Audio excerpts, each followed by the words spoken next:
coucou, j'espère que vous allez bien. Aujourd'hui, je vous propose une recette d'actualité, la couronne des rois. La couronne aux fruits confits, vous pouvez aussi la faire avec des pépites de chocolat. Après, ça dépend en fonction de vos goûts, mais la traditionnelle, elle est avec des fruits confits. Donc, c'est celle qu'on va faire aujourd'hui. Alors, moi, j'ai pris la recette de Coucou Mix, qui est la recette de Mercotte qui a été traduite en Thermomix. Donc, je l'aime beaucoup. J'y apporte quelques petites améliorations à mon goût. Et vous me direz du coup ce que vous en pensez. Donc, c'est parti. Alors, on vous demande du coup un à deux zestes de citron, donc bien sûr du citron bio. On vous l'a fait mettre plus tard dans la recette, mais moi je le mixe au début. Donc en fait vous allez mettre vitesse 10 et vous allez mettre vos zestes par-dessus. Voilà, une dizaine de secondes pour bien que les zestes soient en petits morceaux. Et on vérifie. Le fait de mettre par-dessus, c'est bien quand on a des petites choses. Par exemple, si vous avez fait un petit peu de persil, mettez votre vitesse 5 à peu près pour le persil, ça suffit. Et vous mettez par-dessus une seule échalote aussi. Voilà, c'est pour que ça soit bien mixé. Donc là, c'est parfait. Voilà, hop. Des petits morceaux. Donc, on va commencer du coup notre recette. Alors, tac, donc on met la balance et on va mettre 10 g de levure. Hop, je reviens là, voilà, mettre 10 g de levure boulangère. Donc voilà, 11 g, c'est parfait. Ensuite, on va mettre 250 g de farine, de la farine T45, c'est important pour cette recette. Hop, donc 250 g de farine.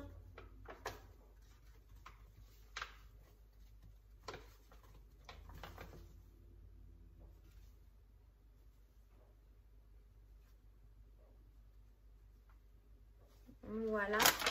Ensuite, on va mettre 20 g de lait demi-écrémé. Alors, pour peser des petites quantités, je vous propose de remettre le couvercle avec le gobelet et du coup de venir peser dans votre gobelet pour ne pas faire d'erreur. Donc, on fait la tare et on va mettre 20 g.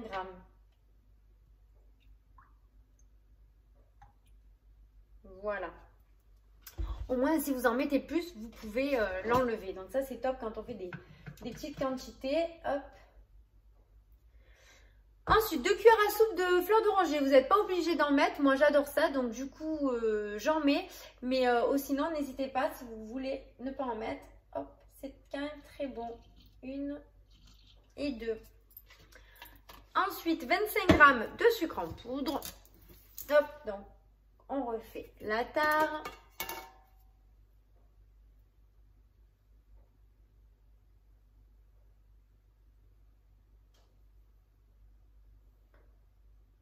Voilà. Cette recette, elle va quand même vous prendre du temps en pause puisqu'on a à peu près 5 heures de temps de pause. Donc, n'hésitez pas à la commencer le matin et vous l'aurez pour le goûter. Ou sinon, vous pouvez la faire la veille si vous voulez et la laisser au frigo jusqu'à 12 heures. Il n'y a aucun souci. Donc ça peut être la petite astuce du coup pour pouvoir la faire pour samedi ou pour dimanche. Et vous pourrez la préparer le soir pour le lendemain. Donc, ensuite, il va nous falloir 5 g de sel. Donc moi, j'en mets que 3 g parce que je mets du beurre demi-sel.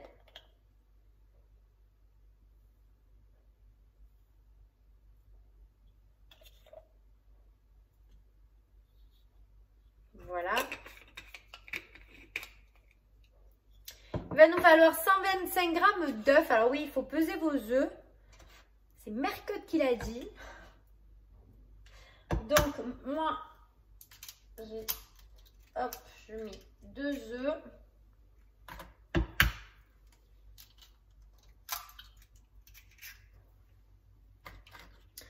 Le troisième œuf, ce que vous pouvez faire, il va vous falloir un jaune pour dorer votre brioche. Donc, ce que vous pouvez faire, c'est séparer le blanc du jaune. Moi, du coup, j'ai toujours un petit peu de blanc dans mon frigo. Quand j'ai besoin que des jaunes. Donc du coup, je vais compléter avec un petit peu de blanc. Donc il va me falloir 10 g. Voilà, 130, c'est bon.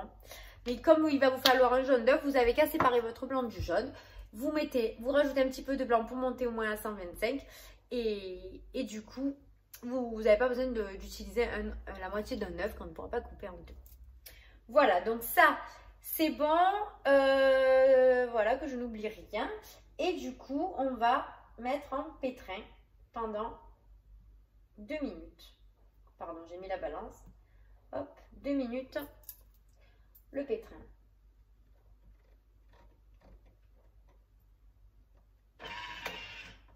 Voilà, on met le petit gobelet toujours au début, qu'on peut enlever ensuite pour pouvoir bien laisser la pâte s'aérer. Ensuite, il va nous falloir 150 g de beurre. Hop. Donc, je commence à couper des morceaux. Je ne peux pas peser quand je suis en mode pétrin. Donc, je le ferai après. Mais plus ou moins, je coupe des petits morceaux. Voilà. Il va vous falloir sortir les fruits confits. Hop. Donc, 100 g de fruits confits. Et un saladier pour après pouvoir laisser votre pâte poser pendant 2 heures à température ambiante, filmée d'un film transparent. Et après, vous pourrez la mettre au frigo entre 1 et 12 heures. Donc ça, c'est tout ce qu'on a besoin pour l'instant.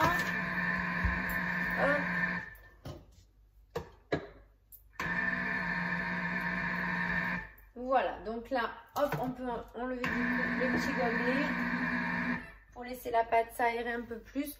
Comme j'avais mis un petit peu plus d'œuf, je vais rajouter un petit peu de farine.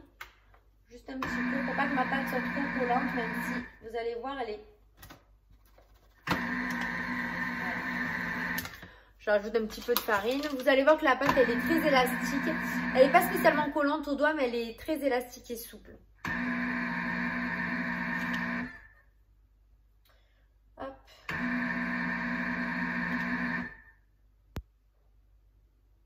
Voilà, donc là c'est presque terminé. On va pouvoir ajouter notre beurre. Donc vous allez voir, là on va peser et après on va envoyer en pétrin et petit à petit on va mettre nos 150 g de beurre.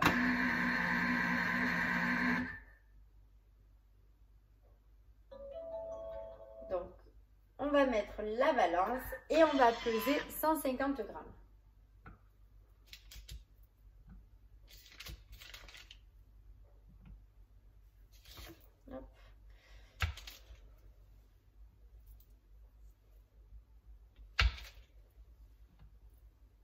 Voilà, parfait. Donc du coup, on remet en mode pétrin. On met 6 minutes. Voilà, et à peu près toutes les 30 secondes, vous allez venir ajouter un morceau de beurre à votre bol. Voilà, donc je vais vous le faire en accéléré, mais vous mettez un morceau de beurre toutes les 30 secondes.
Voilà, le pétrissage de 6 minutes est terminé. L'intégration du beurre aussi. Vous devez avoir une jolie pâte comme ceci. Maintenant, on va mettre nos 100 g de fruits confits.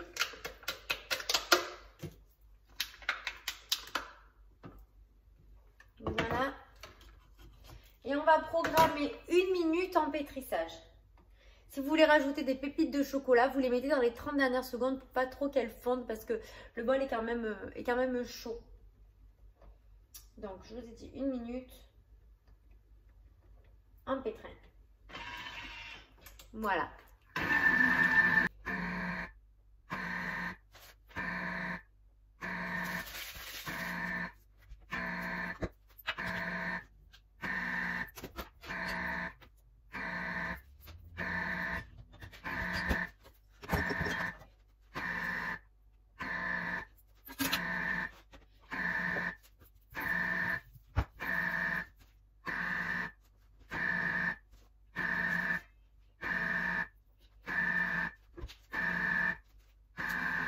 Voilà, donc vérifiez bien que les petits fruits confits soient bien mélangés. On prend un saladier, on va venir y déposer notre pâte. Hop, vous voyez, elle est assez élastique. Hop. Donc toujours la spatule dans le sens aiguille d'une montre et prenez votre bol par le bas de la poignée, c'est plus facile quand c'est lourd. Voilà, hop. Donc, dans le sens aiguille d'une montre pour pas abîmer la spatule. Et on va faire un petit coup de turbo pour dégager la pâte qui peut se retrouver dans les lames. Hop. Donc, je remets mon bol, mon couvercle et mon gobelet. Je vais aller sur le turbo, je vais mettre 2 secondes. Hop. On appuie sur la maison en haut à droite, à gauche, pardon. Hop. Et du coup, tout est sur les parois, on n'a plus qu'à récupérer.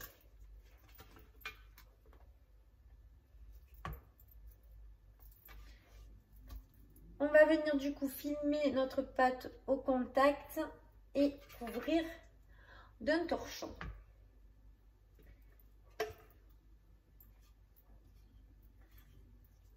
Hop. Voilà, vous en mettrez un petit peu d'eau à hauteur des lames, du liquide vaisselle et en mode nettoyage pétrin. Hop, moi, je ne le fais pas tout de suite parce que sinon, ça va faire du bruit. Donc là, on prend un petit peu de film.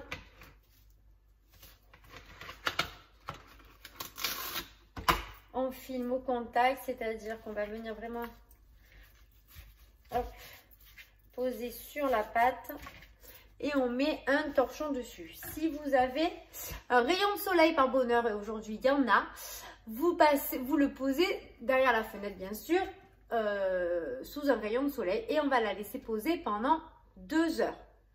Voilà. Ensuite, une fois que les 2 heures se sont écoulées, on la mettra au frigo pendant 1 à 12 heures en fonction de ce que vous avez besoin comme temps.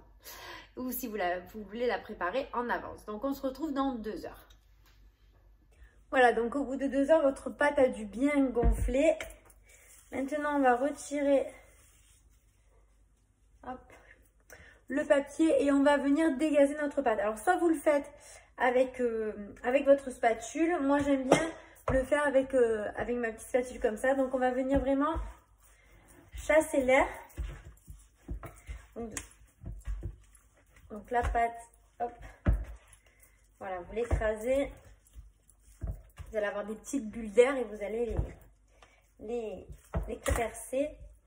Voilà.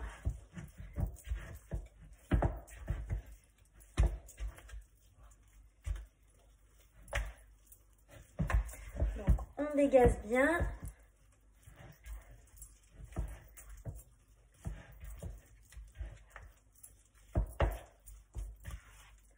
Voilà, on remet au centre. on va venir remettre le film plastique, le film alimentaire, pardon, hop, pareil, au contact.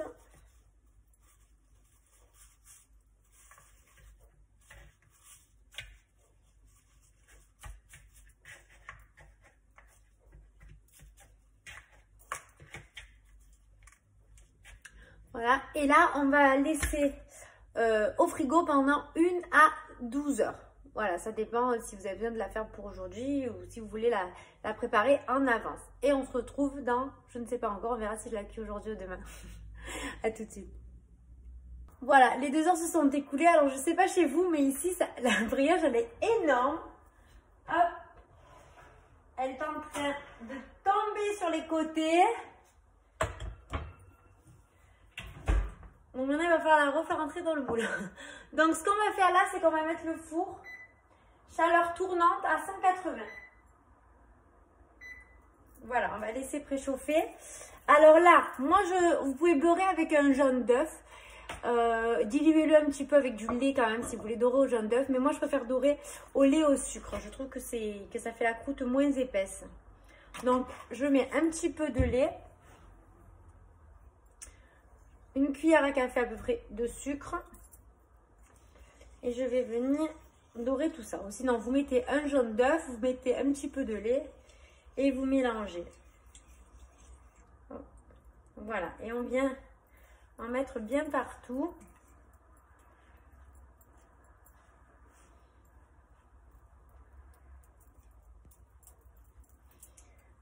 Elle a super bien gonflé. Je suis ravie. J'espère qu'elle est aussi belle chez vous. Le four à 40, c'est vrai que du coup, ça fait vraiment bien gonfler les brioches. N'hésitez pas à vous en servir pour vos recettes de pain, de brioche ou de viennoiserie. Ça marche très très bien. La fougasse aussi, ça marche super bien. Voilà, donc maintenant, il va falloir que je puisse remettre le moule. Parce que je veux pas qu'elle soit trop... Vous voyez, là, elle s'aplatit un peu, alors que quand on met le cercle, elle va plus gonfler par le dessus. Donc là, je vais essayer, hop, de récupérer tout ça. Hop. C'est pas facile. Alors, je vais un peu la tirer comme ça, voilà. Voilà. Enfin, quand ça rentre d'un côté, ça ressort de l'autre. Hop.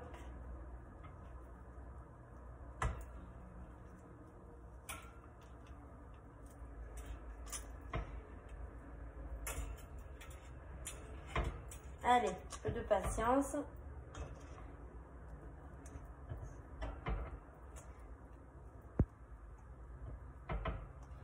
Hop, bon, je la pince un peu par là, mais tant pis pour elle. Hop.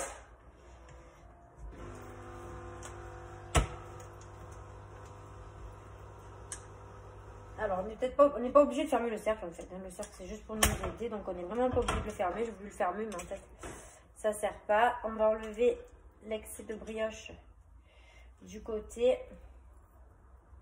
J'en ai un petit peu par là et un petit peu par là. Voilà, ne fermez pas le cercle. Il n'y a pas besoin. Hop, ça ne va pas couler dans tous les cas.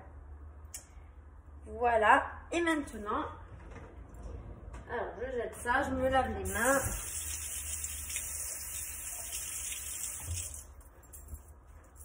Voilà, donc maintenant on va la mettre au four à 180. Donc dès que votre four est préchauffé à 180, vous la mettez entre 20 et 25 minutes, ça dépend de votre four. Et on se retrouve après pour le nappage, pour qu'elle soit bien brillante et mettre le sucre perle. Voilà, à tout de suite et surtout vous l'enfournez quand votre four est à 180, 20 ou 25 minutes en fonction de votre four, mais vous regardez qu'elle soit juste dorée. À tout de suite. Comme à mon habitude, j'ai oublié de mettre le petit sujet ou la fève comme vous voulez. Donc, surtout avant de la faire cuire, n'oubliez pas de le mettre. Donc, moi, je soulève un petit côté et je vais venir la placer dessous. Hop, voilà. Et en cuisant, elle va se mettre à l'intérieur. Voilà, c'est bon. Vous pouvez enfourner à 180 pendant 20 à 25 minutes. À tout de suite. Et voilà, la cuisson est terminée. Je vais sortir ma brioche.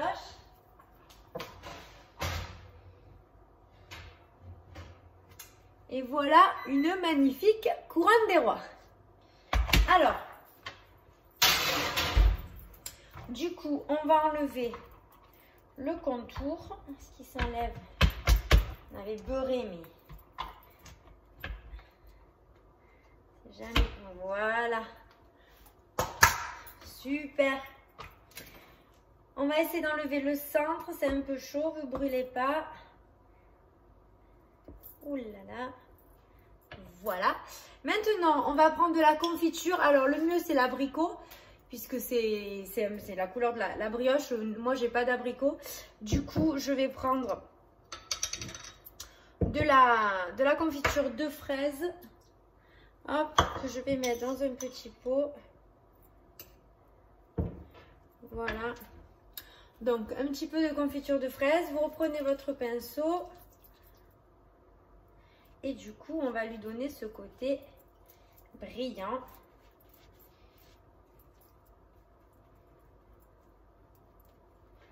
Hop.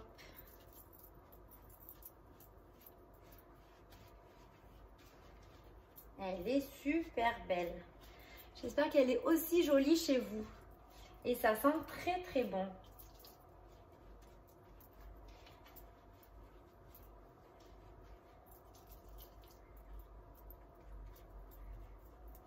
Voilà. Donc bien dorée, bien brillante, pardon. Et elle est bien dorée d'ailleurs. Ensuite, sur le dessus, on y met du sucre cristal. Et vous pouvez aussi rajouter des fruits confits. Alors soit des petits cubes, hein, comme on a mis à l'intérieur, ou alors des gros fruits confits. Nous, on n'aime pas trop les gros fruits confits. Du coup, je mets juste du sucre cristal. Hop.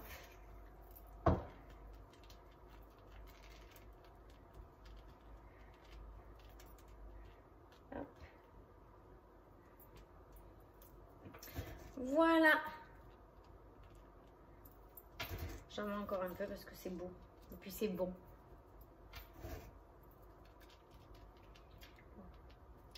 Voilà. Donc là, maintenant, ça serait bien de la mettre sur une grille pour qu'elle refroidisse tranquillement. Alors moi, j'ai la grille du micro-ondes. Hein, si vous l'avez, c'est parfait. Donc, on va essayer de la décoller un petit peu. Je dois avoir une spatule par là. Alors moi j'ai une grosse spatule comme ça, c'est très pratique, mais sinon vous devez, si vous avez deux spatules, vous pouvez la décoller. Hop. Donc je vais essayer de passer par-dessous. Alors décoller déjà bien tout le contour. Parce que là où j'ai coupé en fait, voilà, ça a un petit peu accroché. Mais ça a coupé, mais c'est bon. Donc du coup, on va la déposer sur la grille. Et on va la laisser refroidir tranquillement. Je vous la remontre parce qu'elle est trop belle. Voilà, une bonne dégustation. N'oubliez pas la couronne pour le roi. Elle est où ma couronne à moi? Elle est là. Voilà, n'oubliez pas la petite couronne pour le roi ou la reine. Et je vous dis à très vite pour une prochaine recette.